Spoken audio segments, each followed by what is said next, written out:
شداد کون تھا اور کس طرح اس نے اللہ تعالیٰ کی نافرمانی کی اور خدائی کا دعویٰ کیا، اور اس کے بنائی گئی جنت کتنے سالوں میں تیار ہوئی، اور پھر کس طرح اللہ تعالیٰ نے اس کو دنیا کے لیے عبرت کا نشان بنایا، اور اس کا انجام کیا ہوا، اور پھر کس طرح ملک الموت نے دردناک طریقے سے اس کے روح قبض کی۔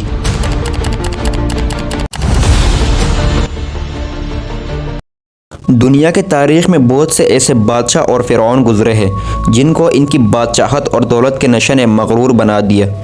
اس غرور میں انہوں نے خدائی کا دعویٰ بھی کیا۔ یہ لوگ اپنی بادشاہت میں مست ہو کر اللہ تعالیٰ کی وحدانیت کو للکارنے لگے اور معاذ اللہ خدائی کا دعویٰ کر بیٹھے۔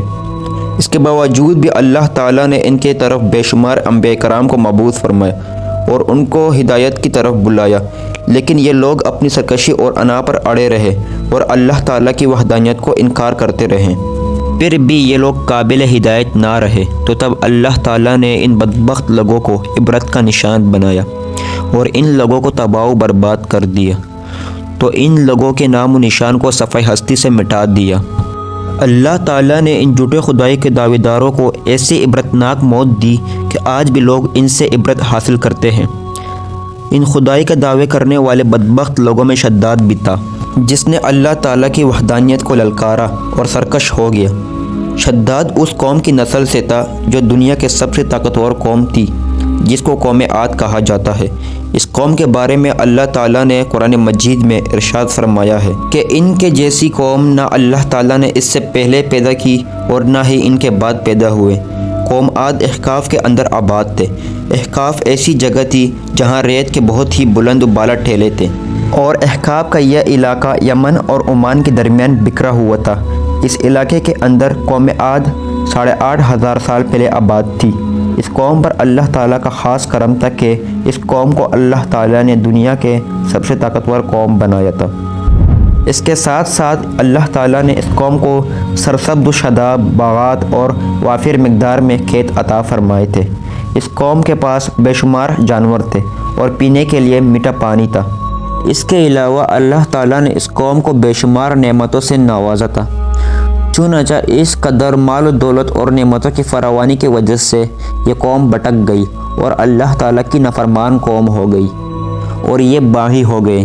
ان کے ہدایت کے لیے اللہ تعالیٰ نے حضرت ہود علیہ السلام کو ان کی طرف مبعوث فرمایا۔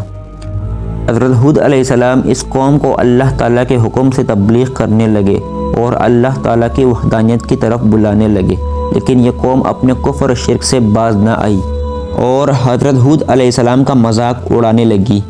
شداد جو اس قوم کی نسل میں سے تھا وہ اس قوم کا بادشاہ تھا، اور یہ 2 بھائی تھے۔ روایات میں آتا ہے کہ ایک کا نام شداد تھا اور دوسرے کا نام شدید تھا۔ شدید پہلے بادشاہ بنا اور وہ فوت ہو گیا۔ اس کے فوت ہونے کے بعد شداد نے حکومت سنبھالی، اور اس طرح یہ دنیا کے سب سے طاقتور قوم عاد کا بادشاہ بن گیا۔ شداد ایک وسیع و عریض سلطنت کا بادشاہ تھا۔ اس کی بادشاہت یمن سے لے کر عراق تک اور بعض روایات کے مطابق ایران تک پھیلی ہوئی تھی۔ شداد نے اپنی طاقت کے زور پر بڑے بڑے بادشاہوں کو زیر کر لیا تھا۔ چنانچہ اس بدبخت کو حضرت ہود علیہ السلام نے سمجھانے کی بہت کوشش کی، لیکن اس پر کسی بات کا اثر نہ ہوا۔ حضرت ہود علیہ السلام نے شداد کو اللہ تعالیٰ کی وحدانیت کی طرف بلایا اور ایک خدا کی عبادت کرنے کا حکم دیا۔ تو اس وقت شداد اور حضرت ہود علیہ السلام کے درمیان ایک زبردست مکالمہ ہوا، جس کے نتیجے میں شداد نے حضرت ہود علیہ السلام سے پوچھا کہ اگر میں اللہ تعالیٰ پر ایمان لے آؤں تو مجھے کیا حاصل ہوگا؟ تو اس وقت حضرت ہود علیہ السلام نے شداد سے فرمایا، تم پر جنت حلال ہو جائے گی۔ جنت کا نام سن کر شداد حضرت ہود علیہ السلام سے پوچھنے لگا کہ یہ جنت کیا ہے؟ تو حضرت ہود علیہ السلام نے شداد کو جنت کا نقشہ بتایا اور جنت کے نعمتوں کے بارے میں بتایا۔ حضرت ہود علیہ السلام کی بات سن کر شداد مسکرانے لگا اور حضرت ہود علیہ السلام کو دیکھ کر کہنے لگا کہ کون سی بڑی بات ہے، ایسی جنت تو میں بھی تیار کر سکتا ہوں۔ حضرت ہود علیہ السلام نے شداد کو اس کے کفر و شرک سے روکنے کی بہت کوشش کی، لیکن یہ باز نہ آیا۔ اس وقت شداد نے اپنے سلطنت کے بڑے بڑے کاریگروں کو اکٹھا کیا اور احقاف میں ارم کے مقام پر 20 کوس لمبا اور چوڑی جنت بنانے کا کام شروع کروا دیا۔ شداد کی تیار ہونے والے اس جنت میں سونے اور چاندی کی اینٹیں لگائی گئی اور جواہرات بھی لگائے گئے۔ اس نے اپنی اس بنائی ہوئی جنت میں شہد، دودھ اور پانی کی نہریں بھی روا کر دیے اور دنیا جہاں کے خوبصورت پودے اور پھول بھی لگوا دیے، اور اس جنت کو ہیرے جواہرات سے مزین کر دیا گیا۔ قوم عاد چونکہ پہلے ہی بلند و بالا پہاڑوں کو تراش کر محلات بنانے میں ماہر تھے، شداد کی سلطنت میں یہ کام عروج پر تھا۔ ریت کے ان بلند و بالا ٹیلوں پر بہت بڑے بڑے ستون کھڑے کر دیے گئے اور ان بلند ستونوں پر بڑی بڑی سونے اور چاندی کی عمارتیں بنا دی گئی۔ شداد نے فیصلہ کیا تھا کہ جب تک اس جنت کو تیار نہیں کر لیا جائے گا اس وقت تک وہ اپنی جنت میں قدم بھی نہیں رکھے گا۔ شداد کے حکم کے مطابق جنت تیار ہونے لگی اور شداد اپنے محل کے اندر بے صبری کے ساتھ جنت کا کام مکمل ہونے کا انتظار کرنے لگا۔ شداد کی اس جنت کو تیار ہونے میں 12 سال کا عرصہ لگا۔ 12 سال کے اندر جب یہ جنت مکمل تیار ہوئی اس وقت شداد کو جنت کے تیار ہونے کا پیغام پہنچایا گیا۔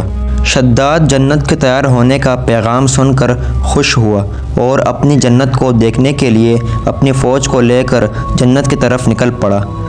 شداد اب بھی جنت کے دروازے کے باہر پہنچا ہی تھا کہ اس نے اپنے سامنے ایک شخص کو کھڑا دیکھا۔ شداد اس شخص کو دیکھ کر پہچان گیا، اپنی فوج سے کہنے لگا یہ شخص مجھے جنت میں داخل نہیں ہونے دے گا۔ اس وقت شداد کی فوج نے اس سے پوچھا یہ شخص کون ہے؟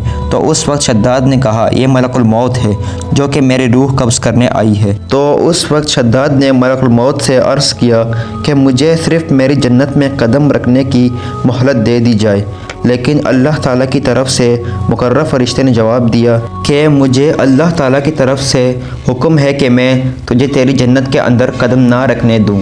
شداد ملک الموت کے سامنے بہت رویا، لیکن ملک الموت نے اللہ تعالیٰ کے حکم کی تکمیل کرتے ہوئے شداد کی روح قبض کر لی۔ شداد کے اس عبرتناک موت کے بعد حضرت ہود علیہ السلام نے قوم عاد کو بہت سمجھایا، لیکن قوم عاد باز نہ آئی۔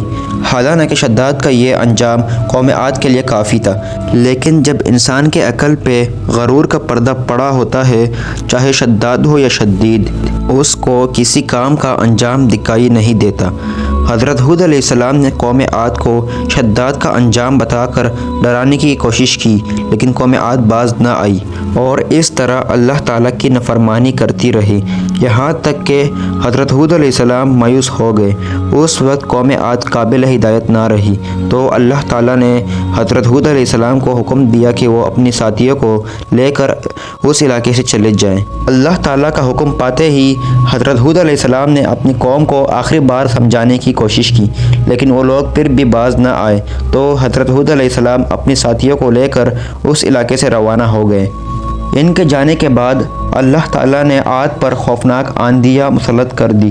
اللہ تعالیٰ کی طرف سے آنے والی خوفناک آندھیاں اور طوفان 7 راتیں اور 8 دن تک چلتی رہی، یہاں تک کہ پوری قوم اپنے بلند ستونوں اور سونے چاندی کی عمارتوں سمیت زمین کے اندر دسا دی گئی اور غرق کر دیے گئے۔ اللہ تعالیٰ نے اس قدر دردناک عذاب نازل فرمایا کہ اس قوم کا نام و نشان ہی نہ رہا۔ بلند و بالا محلات ایک ریت کے صحرا کے اندر تبدیل ہو گئی۔ قوم عاد کے اس علاقے کو اللہ تعالیٰ نے اس طرح زمین کے اندر دفن کر دیا کہ وہاں پر صرف اور صرف ریت کے تیلے بچے اور کسی بھی چیز کا نام و نشان نہ رہا۔ اس طرح اللہ تعالیٰ نے شداد اور اس کی قوم کا عبرتناک انجام کیا اور ان لوگوں کو صفحہ ہستی سے مٹا دیا۔ اللہ تعالیٰ سے دعا ہے کہ اللہ تعالیٰ ہمیں غرور سے دور رکھے اور عاجزی و انکساری سے زندگی گزارنے کی توفیق دے۔ آمین یا رب العالمین۔